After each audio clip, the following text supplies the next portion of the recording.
So you're probably thinking to yourself, Afton, that was your daily driver. You are fucked. How are you gonna get to your friend's house? How are you gonna get to your parents' house? How are you gonna get to your girlfriend's house? How are you gonna get to work? Well, believe it or not, I thought about all these things, and I'm gonna do the only thing that feels right. I'm gonna go buy a Honda.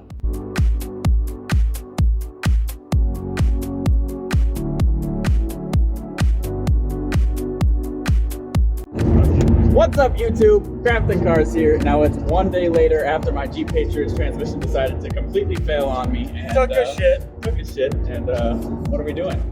We're on our way to go pick up a 1997 Honda CR-V. Beautiful blue, hardcover, spare tire cover, full-size spare, immaculate interior. Only downside, a little bit of high mileage. High mileage doesn't scare us. We know how to work on cars. You'll know how to work on cars by the time we're done with this 1997 Honda CR-V. So tag along. This is going to be an exciting journey. I'm stoked. I'm stoked. Now we're going to pick this thing up at a place called Big Man Auto Sales. It's a small dealership in Farmington, Minnesota.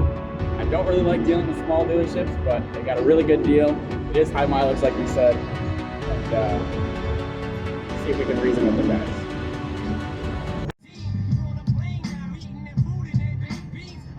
Had to make a quick little pit stop. You know how it goes.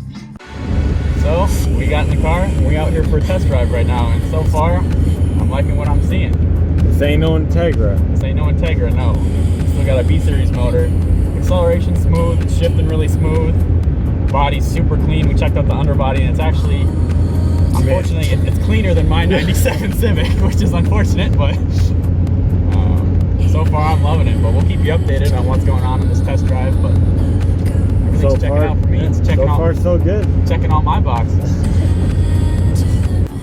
Alright, so the test drive went great. The one thing we noticed after the test drive, the only flaw we could find was the valve cover gasket was leaking a little bit. And maybe it could be a cam seal or a distributor seal, but all those are easy fixes. And because of that, I was able to bargain the CR-V out the door for $19.50 flat. So that is a great price for a CR-V like this. Like I said, it's a California car. You look underneath it, and it is just absolutely beautiful. It's so clean. I'd say it probably looks less rust than on my 2011 Jeep Patriot. So on my way home right now, and it's cruising down the highway like nothing. Super smooth. You wouldn't even be able to tell this car was built in 1997. Alright, so it's been 2 days since I purchased this car, and I've gotten to spend a lot of quality time on the road. I probably already put like 500 miles on the thing.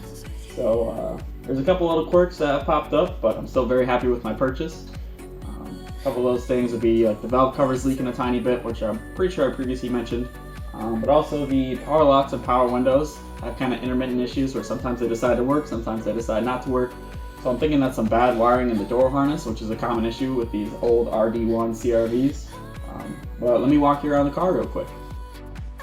Now I apologize that the car is covered in salt right now. I can't really take a good look at the paint and the exterior or the wheels or anything, but the exterior for the price is in very good shape. A couple dingers here and there. The only really rust spots are here underneath the window. There's a little rust bleeding. Seal must have went bad or something. And then on the front here, there was a little ding where the paint got scraped off.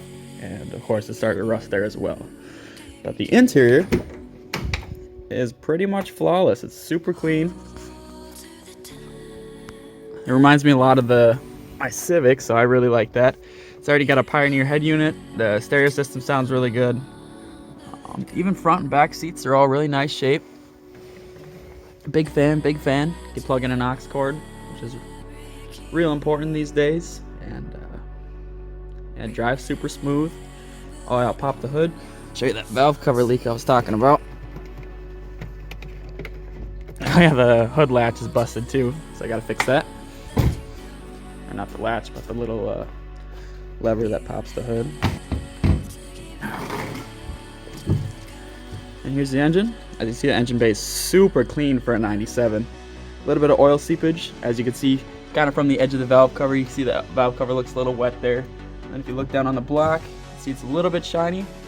So what that usually is coming from is the very corner of the valve cover. There's a gasket that likes to leak right in the corners. And then underneath the distributor, there's a little bit of oil there, so that could be coming from the distributor O-ring. There's also an oil pressure sensor around there that could be causing the issue, but all really simple fixes, so maybe we'll see that in further episodes. So stay tuned. So thanks for coming along, checking out my 97 Honda CR-V.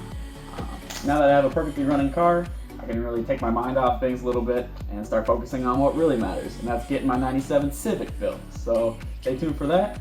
Thanks again for tuning in to Crafting Cars. Happy Friday. Don't forget to drop a fat like if you liked the video. Keep talking in the comments down below. We appreciate it. And if you're new to the channel, please subscribe.